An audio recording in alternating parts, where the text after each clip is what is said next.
Sunod ang imahe ng Nuestra Señora de Aparecida.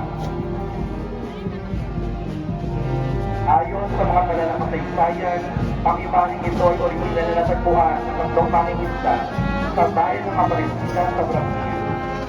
Sa kanilang pagpalaon, sila ay lumulog sa mahal na Birhen, ang ipakulatang konsensyon na biyayaan sila ng Diyos ng magandang uli. Bagamat matagal sa panahon ng nalibubol, muli mo lang nalambat ng mga ito ang isang imahe na walang ulo. Sa kanilang muling paghagis ng lambat, at kanamang nakuha ang mundo at saba ang maliwalang namin ng bilang ng mga isla. Sa kanilang pag-ibig, imahe ay napagila kanilang ito ay isang imahe ng ipakulatang mag-ito. Nuestra Señora de Aparecida, panalangin sa kami. Ang imahe ay napapangalan ng Apostol Figueroa. Nuestra Señora, ipakulatang mag-ito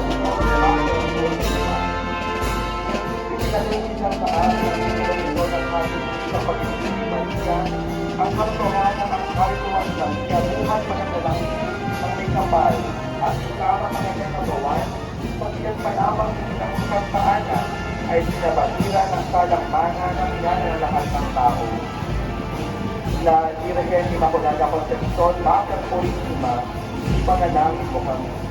Ang imahen ay nasa pangangalaga ni Ginoong Jose Sebastian. Nuestra Señora de Guia, ito ang kinikilala na pinakamatandang imahe ng Mahal na Birhen sa Pilipinas. Ayon sa kasaysayan, isang sundalong Espanyol ang nakakita na sa mga katutubo ay tumatamba sa isang imahe. Ito ang Mahal na Birhen Maria na nakapatong sa pulo ng pandan. Siya ay tinatawag na Lucia o Birhen Dumagatay. Nuestra Señora de Guia, ipanalangin mo kami. Ang kayumanging imahe ng Mahal na Birhen ng Immaculada Concepcion ay nakaluklok sa pandaigdigan damba na itinalaga sa kanyang karangalan. Itinuturing ito ng isang tanda mula sa langit dahil siya ay nakita sa puno ng Sipulo, ang lokasyon ng simbahan ng Concepcion de Malolos. Noong ika-8 ng Disyembre, sa harap ng di mabilang na deboto galing pang iba't-ibang panig ng daigdig, ay tiniyakan ipinagputos ng nooy Santo Papa Pio Ikasam ang pagsampalataya sa katotohanan o dogma ng Katolik ang pagkilala na ang Immaculada Concepcion ng ating pangunahing patrona. Hindi ito maikakaila sapagkat hindi mabilang ng mga bayan ang mga simbahan ang nasa ilalim ng pagkakandili ng Immaculada Concepcion. Birhen Immaculada Concepcion de Malolos, ipanalangin mo kami. Ang imahen ay Maria tungkol sa kalisunisang pag-ibig sa kanya. Ang imahen ay minsan nawala at naibalik at muling naigambana ng simbahan ng Santa Maria ng buwan ng Pebrero. Ang kahanga-hanga sa paghimalangkin sa kasi ng malinis na bayan ng Santa Maria ay dinarangalan ng koronasyon pontifical ng Santo Papa Francisco. La Purísima Concepcion de Santa Maria, ipanalangin mo kami.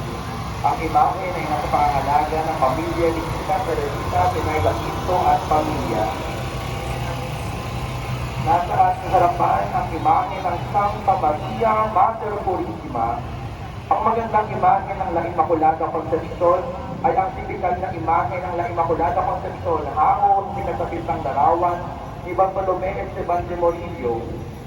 Sa kanyang panyagalikha, inilalarawan niyang si Maria ay nasa isang makalangit na kaharian ilang sandali pagkatapos ng kanyang pagbisita sa Catalina ng Labore sa Paris, France noong November 27, 1830. Ito ang nag-udyok na napatunayan ang dogma ng Immaculada Concepcion.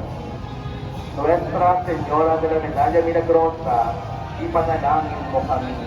Ang imahen ay nasa pangangalaga ni Ginang Lucy Bernardo, Ginang Dorlin Lopez at Ginang Lea de Jesus. Mga deboto ng Mahal na Birhen Maria, tambay ng Diyos, ating palakpakan ang Birhen Immaculada Concepcion de Malolos Coronada. Ang Katedral ng Malolos o ang Basilica Menor ng Immaculada Concepcion ay ang tahanan